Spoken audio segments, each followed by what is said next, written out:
Welcome to Spaghetti Shootout. You and you alone, our faithful viewers and listeners out there, have willed Season 4 into existence. We're kicking it off. Can you believe we actually thought we were going to pull the plug after Season 3? Enough of you made your voices heard. Let's see a few of these comments. At Joshua Doherty, 8865, said, please never end this series. If you do, I will cry. And nobody wants that, right? At Mike McMahon, 3691, final season? I don't normally comment, but I feel very strong about this one. Long live Spaghetti Shootouts. And at Dallas Barber, CC2PW, if you guys quit doing these, I'm going to live with my mom. Those were just a few of many of the comments we received and the reason why we're here for Season 4. If you're new here, Spaghetti Shootout is a good old-fashioned competition where contestants debate their opinions and are awarded points solely at my, Jimmy here, discretion. The real highlight is sure to be the meatball of the month, which is a listener-submitted question that we can debate. Topic ideas can be submitted in the comments, email, phone, carrier pigeon, yes, we've seen that one, and even more.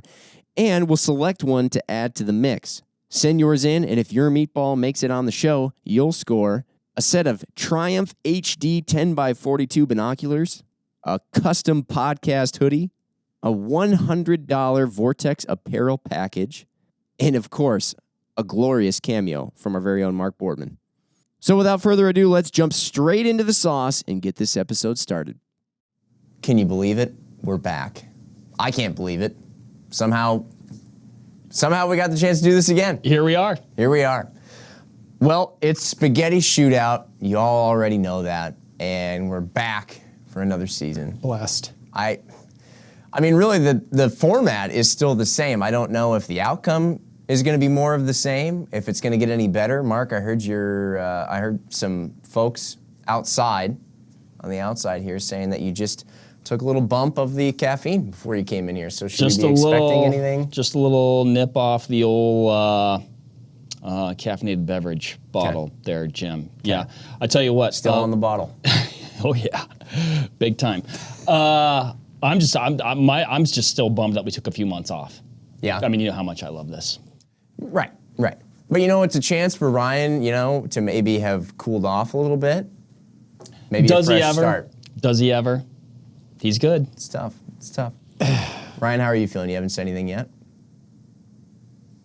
Okay, got it. All right. So, Mark starts off with a point. He said something funny before we even started filming. Doozy. It was good. So, he's already got 1 point going for him. Yeah. Shall we get into topic number one? I'm just going to say, actually, that Mark, because he has 1 point, is going to start. Enough. Even though Ryan normally would start because he's been, historically speaking, the winning. Overwhelming winner. Yeah, okay. Topic number one, Mark. Your opponent spots a 200-inch whitetail on public. What's your tactic to get the pin? Begin. Jim, I'm going to make an assumption here, and I'm going to assume that because Ryan has spotted a 200-inch whitetail in public, that he does intend and plan to hunt it.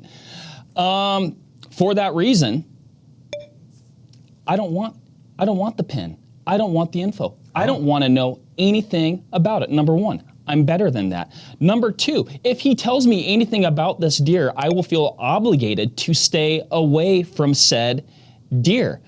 There's also the possibility that we may hunt the same area. If I end up in the area where this deer is, I want to do it on my own merit.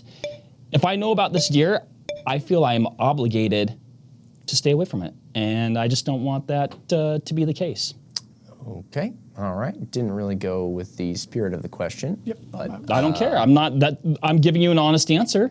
I know. That's very nice. It's respectable. I'm not going to do a conniving thing. Ryan, let's see. That's not me. Say. Here's the deal. If Mark has spotted a 200-inch whitetail on public land, there are two people he's going to tell. He's going to tell Remy Warren, and he's going to tell Eric Barber. This is true. I know how the phone call goes. Dude, I'm serious. I'm going home. Here's the deal. I was driving Abe's home from school.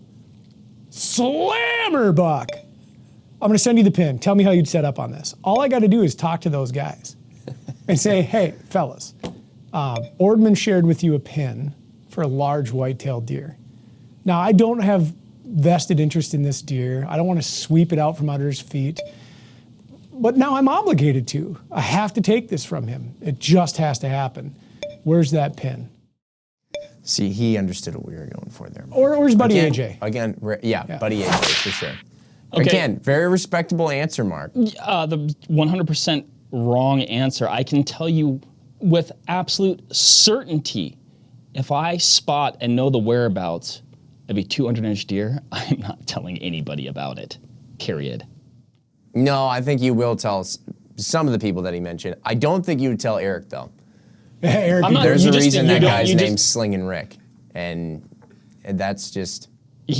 I mean, yeah, the odds of him like bouncing to that piece of public are nearly 100%. So, that would be like, if we could go back in time, okay, because this is the only name that immediately comes to mind, and I know it's just not in today's day and age the right name to bring up in this scenario. But if we could go back in time to like 2008, that would be like going up to your buddy Usher and being like, "Hey, Usher, I got a new girlfriend." Back when we used to run in the same circle. Yeah. When you were being like, "Hey, I got a new girlfriend." It's just, just best not to. I'm not telling anybody. No, I know. Yeah. Okay. No, that would be Usher. Like Slingin' what? Rick. I don't Usher. His prime before the scandal. Never Not mind. fully aware. I'm surprised you didn't get that. It seemed more like a reference that was Because you rap. right Probably after like in the era. college Mark's era. Yeah, I don't know. Let's. Whole different kind of rap. He was a West Coast I just rap don't know why guy. Brian got 11 points for an incorrect answer. He answered the question. Barely. Mark, you're on question 1 of season This is- 4, yeah, this episode is 1. Like, not semantics, the time for let's go. arbitrating. Golly. Topic 2. Ryan's going to start this one. Yeah. Thank God. See? What song would you sing if you had to audition for The Voice? I assume The Voice is like nowadays American Idol, right? Once again, I mean, I think a time stopped for me in 2007. It is the next evolution of American Idol. I actually don't know how popular even that show is. What, The Is Voice? it? Yeah, is it still popular? I have no idea. From anybody, is it still pretty? Behind the Okay. fourth wall, we got it. I think so. We got one of those. Jim, MC Ryan? I'm dating myself. Do you watch it? MC Ryan does not watch you The watch Voice. it? Do you watch Neither it? does. Do you watch it? I asked Mason. You guys what- are getting extra time to think here because Okay, we're yeah. arbitrating over. Well, yeah. All right, maybe. I just was going to say I remember the first season of American Idol. I'm dating my Kelly Clarkson was the winner. Yeah. Rightfully so. All right, Ryan, go. What are you singing? The Last Baron by Mastodon. You know, a lot of times when people say songs, it immediately pops into my head, and then when you said that one, It's not jumping out it's at not. A lot of power in that song. And Okay. here's the deal. I'm a huge fan of Mastodon. I love Mastodon. Brent Hines, former guitarist, unbelievable to make some Mark hand motions. Unbelievable guitarist. I'm about to make another hand motion. All right, why don't you go right ahead? Why don't you step across this imaginary line? I'll do it later. Yeah. Continue. Take a walk, pal. Brent Hines has left this world. He's left our spatial plane. He was killed in a motorcycle accident. So I've been back on the Mastodon train. I've been doing a lot of like folk and bluegrass for the past probably like 6 months. But I'm back now on well, I'm still a lot of folk and bluegrass, but Mastodon. And Last Baron, man, there's a lot of energy in that one. Unreal song. Okay, all right. Jim, I'm just going to be honest up front. You don't want me to sing in front of you or other people. It's not going to go well. But if I have to, Once again. by the things up there, I'm probably gonna fall back on some '90s country. That was my country era. I listened to a lot of country Shania? music in the '90s. I blended. Country music and gangster rap were probably the two genres that I listened to most. Which is what we're at today. A mix of rap and country. Oh my gosh, I was ahead of my time. Anyway, Jim, I'm going to go with a song called It's Your Love, a duet by Tim McGraw and Faith Hill. But since this is a purely hypothetical situation, I'm going back in the time machine. Tim's out, I'm in. I'm singing the song with 1990s Faith Hill. And we're going to have... For The Voice? For The Voice. So you've brought everything back in time, including the show. Yeah. And I'm going to win this thing and take her out for dinner. Hey, you know what? He went for it. So And really, actually, we're probably not going to win because I'm singing too. I'm still taking her out for dinner. yeah. I wish there was another whip crack that would have just right after you went like that. Mark, that's pretty good. That's what I love got. to see that. That was I would love I to see also it. 90s think- Mark, very charming. Yeah. I'll Bowl elaborate. cut, I feel parted like down the middle. a country tone is like probably the only thing I could like maybe kind of carry. You know what I mean? Yeah. Well, in it, like, if we actually stayed in today. Or gangster rap, but I'm not sure I can pull that off. If we actually stayed in today, you could get away with talk singing. That's a big thing nowadays. The talk singers. Sam Whisper Hunt. singing was a thing Whisper for a singing. minute. Remember that? Wasn't yeah. there like whisper songs or something? That was like also that? in the kind of rapish genre. Okay. What is talk singing? It's like Sam Hunt, like not fully like John Party. Like some of these guys, they just got like a. I'm they not just up on talk with Okay. song with music in the background, Yeah. Okay. but they got like a, I don't know, maybe it's their accent that just. That's all they need. That'd be interesting. You could just like record a casual conversation with music in the background and Right, and then okay. put it on vinyl. So we have Ryan with 18, Mark with 17. I think it's going to be time for a meatball, if I'm not mistaken. We're moving on to topic number 3. Yes, it is. Alex Harvey, 7824. This is a YouTube comment.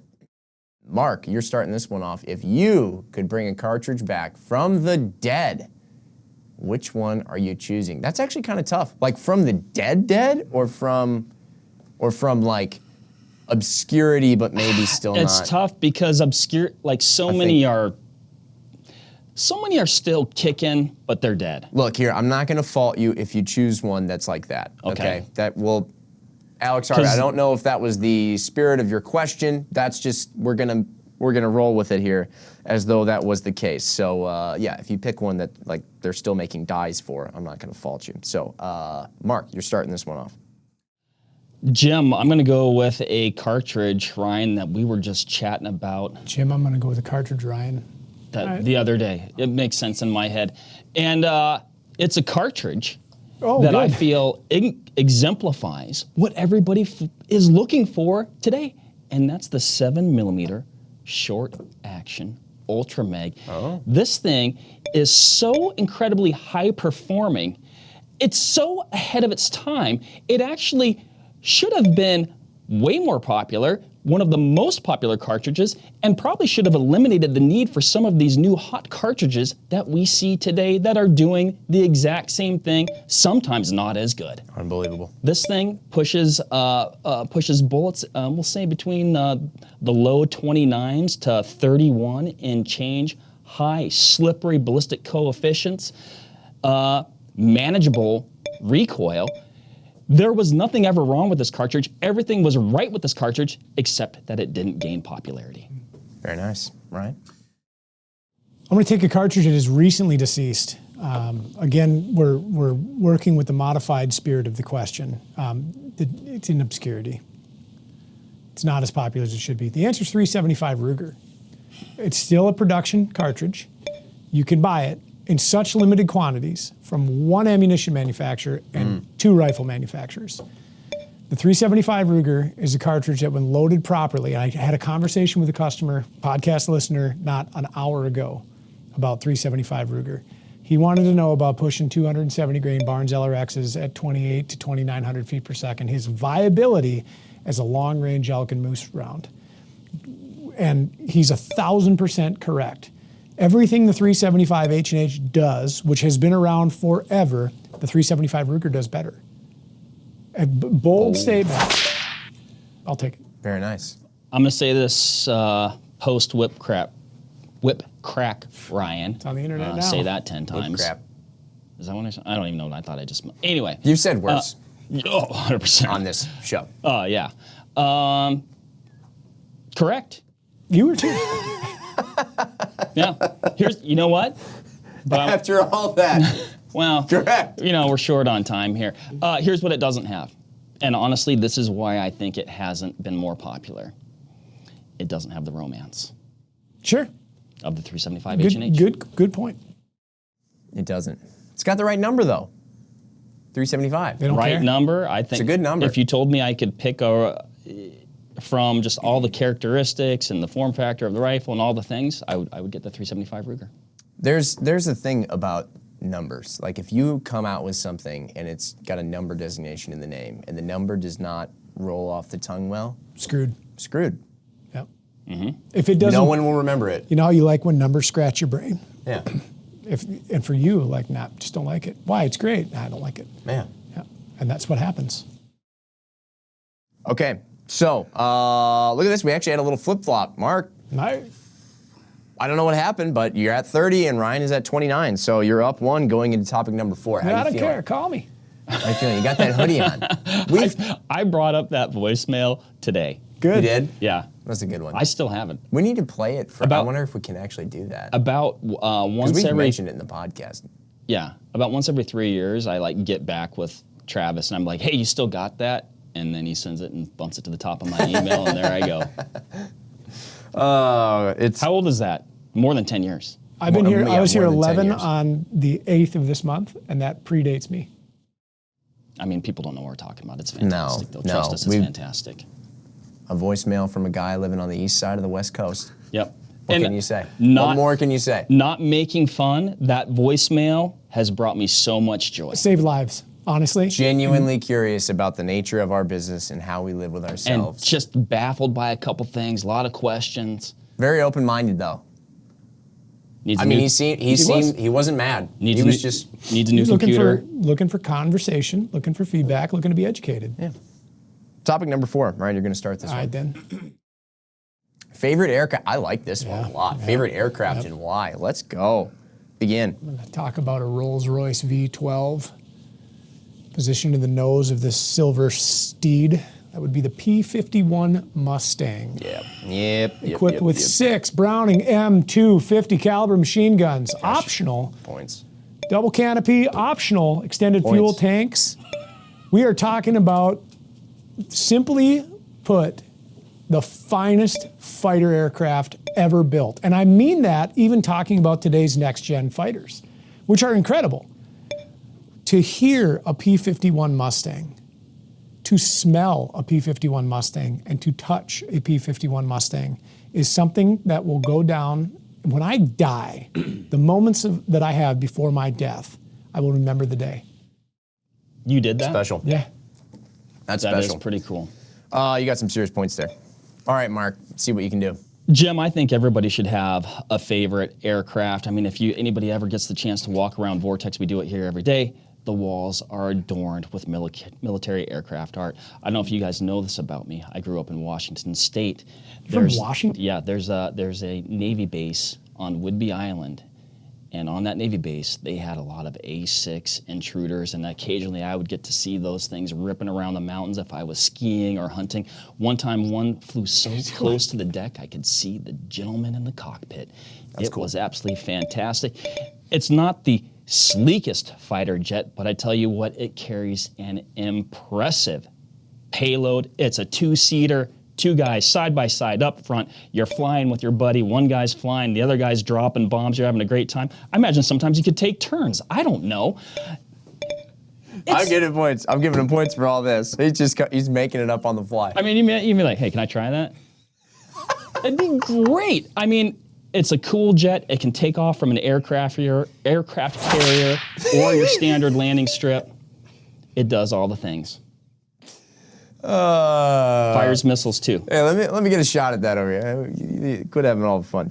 It's like playing GameCube with your buddy when you're growing up, or N64, and you're on the same TV. Yep. You know, no screen peeking, that sort of thing. I mean, think about it. Like, you were flying like side by side. It's a much different In a dynamic. fighter isn't jet. it? Yeah. It's unique. It's a really cool. It's a really cool plane. That's my favorite plane. I still, dude, F-15 till I 44, die. huh? F-15 E Strike Eagle till I die. That's a great plane. You talk about a plane that has no stealth. It's the opposite of stealth. It's an Escalade driving down the streets of Japan, Tokyo, Japan. Big rims. Big. Huge rims. And you talk about an impressive payload. It's got all the payload. That's These true. little tiny stealth fighters come flying up and they see a couple of F-15s, just a huge blob on their radar. They're like, not today, boys. Yeah, it's a risk to approach because it could blow up and kill everybody in a blast radius that's like huge. Low stealth, high intimidation factor. Yeah, when you are in fact so badass that you invite radar to pick you up, it's pretty cool. Come at me, bro. Can I give a couple honorable mentions, Jim? Because we just have such a limited amount of time. It's true, we do have a limited amount of time. And at Vortex, we do really love aircraft. So I'm going to honor you the honorary 1 minute of honorable mention aircrafts. Thank you, Jim. Very difficult for me not to pick the P-3 Orion. My dad was in the Navy. He flew P-3s, sub-killers, a lot of Cold War stuff. Really neat airplane that I don't think it gets the credit that it deserves. Very little credit. The FA-18 Hornet. Every year for my birthday growing up, we'd go to the air show on Whidbey Island, the Blue Angels. Yeah. Always the side of crown Whidbey jewel. East side of the West Coast. East side of the West Coast, got it. Always the crown jewel, grand finale of the event. I mean, you gotta love the Blue Angels. It's just absolutely unbelievable. And then also, a little bit more from my era, Jim, the F-14 Tomcat, Top Gun 1, very influential. I think that movie got a lot of people to sign up for the Navy. It has the airplane equivalent of like Lambo doors. When the wings.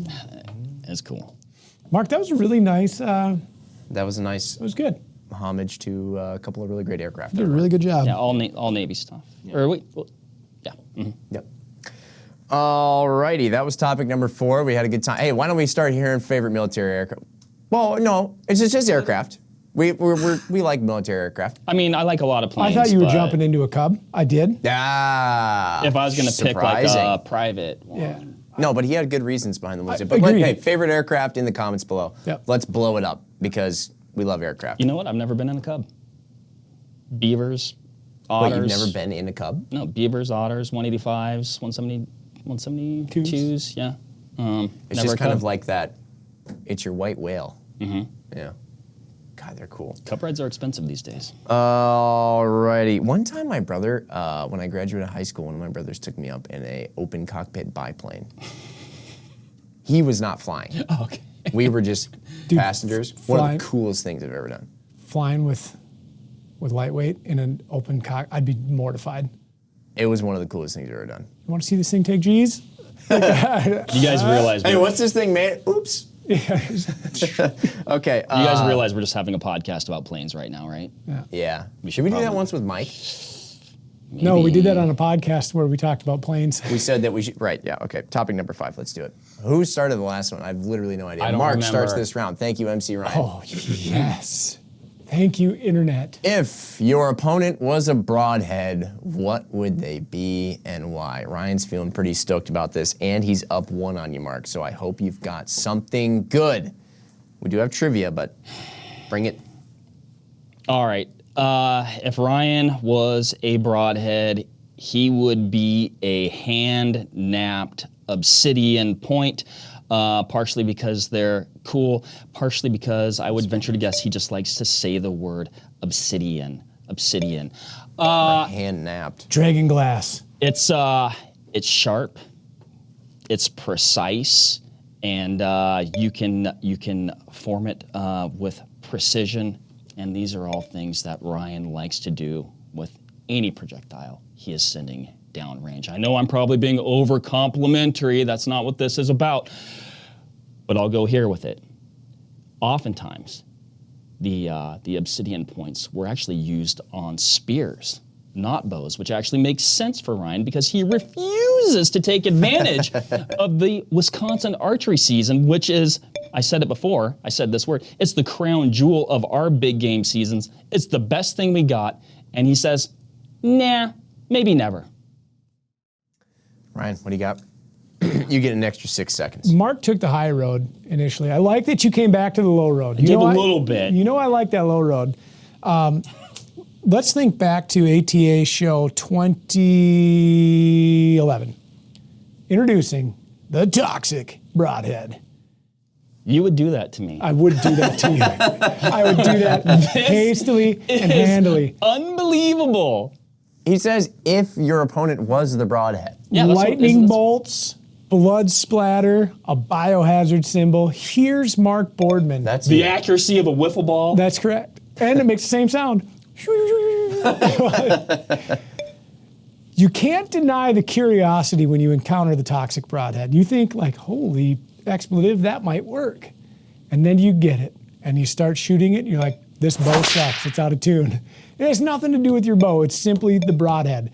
If you do connect, and it does manage to stay together, assuming you hit only soft tissue, no bone, you're gonna see a level of hemorrhaging that is otherworldly. Mark Boardman, the toxic Broadhead. Beautiful. Let the record show that Ryan used a first-person account to describe the toxic Broadhead. I can tell you, Jim, I have never used the toxic Broadhead, and so it appears my opponent has, and I don't bow hunt.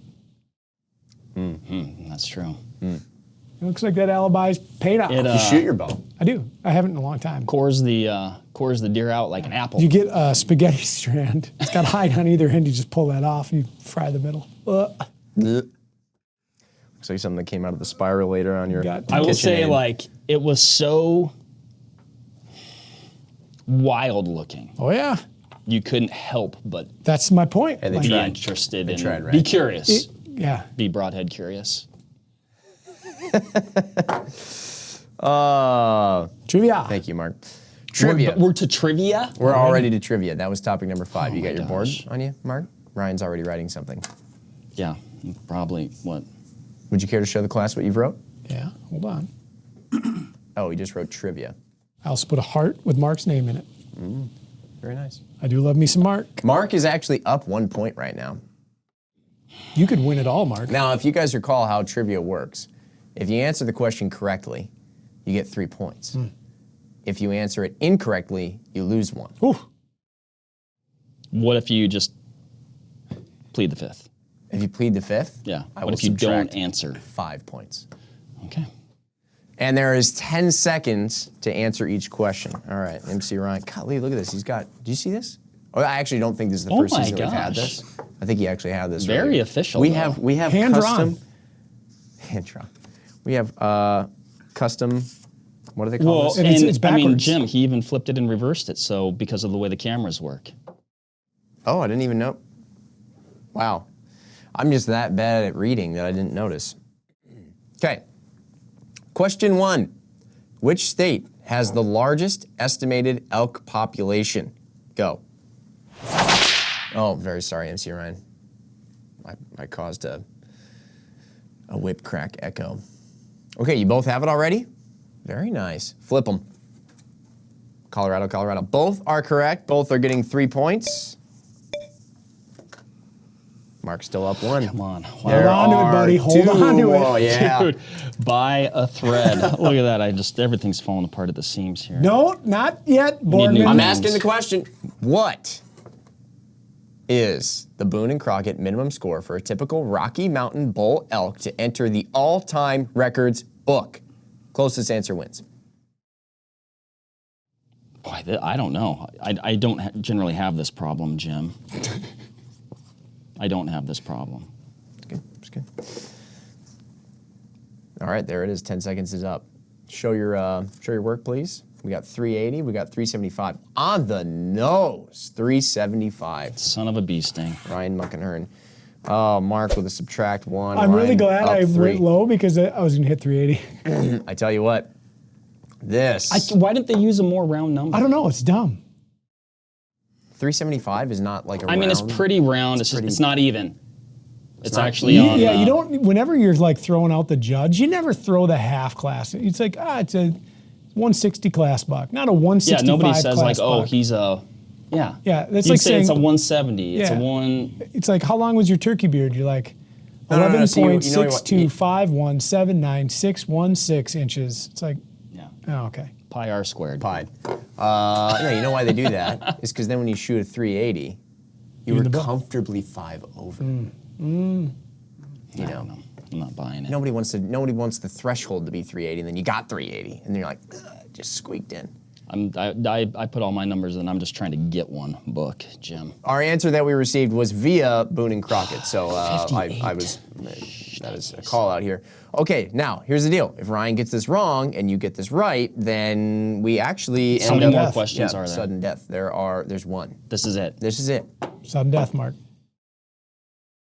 Question 3, on which subspecies does crowning appear? A, hold on, there's 3 options, okay? A, Rocky Mountain elk and Manitoba elk. B, Roosevelt and Toole elk. C, Eastern and Merriam's elk. Merriam's? 4 seconds if anybody wants to change their answer last second. Looking confident. Flip them. Oh, hold on. Okay. Oh, you both got it correct. Okay. You could have just wrote B, like Mark did. He's always trying to get fancy. Always trying to get fancy. I I'll was give Mark that wondering additional why point you for were done B. writing so quick. I was like, geez, oh boy, stepped it up. All right. Well, gentlemen. I learned after Pennsylvania just to as few letters as possible. Give him some points. Yeah, you get another point. Thank you. Okay, so thanks to a few very last-minute points there, we got the mail-in points overnight, but it didn't actually put Mark in the lead. Mark at 63 to Ryan's 64. Damn fine round, Boardman.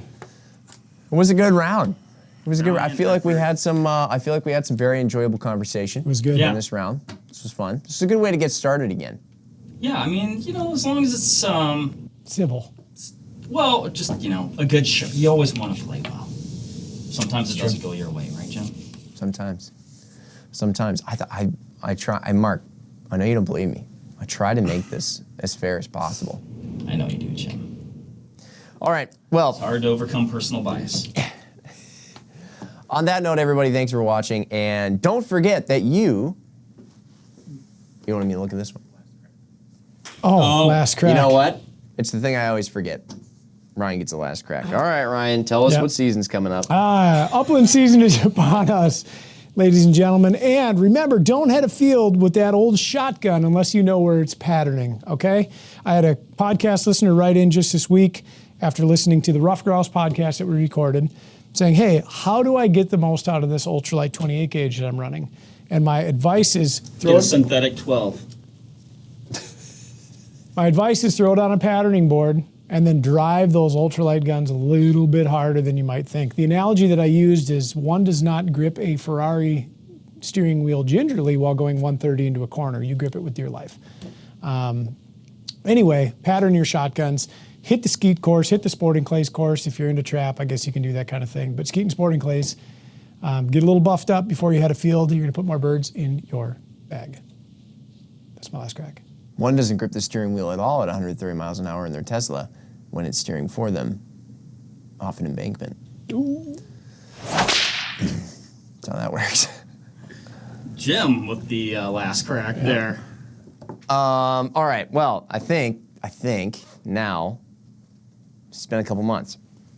Sorry about forgetting the last crack, everybody. Very glad that we got to hear Ryan say the things that he said. Those were all stuff and Seems like a things. slight. If you want to be a meatball, that is awesome, and you win some prizes, and of course the notoriety of having your name called out and your topic debated by Mark and Ryan. It's very exciting stuff, so be submitting those in the comments below in addition to your favorite aircraft and any other answers that you might have to any of the other topics that we discussed today. Is there anything else No. All right, bye. Bye, everybody.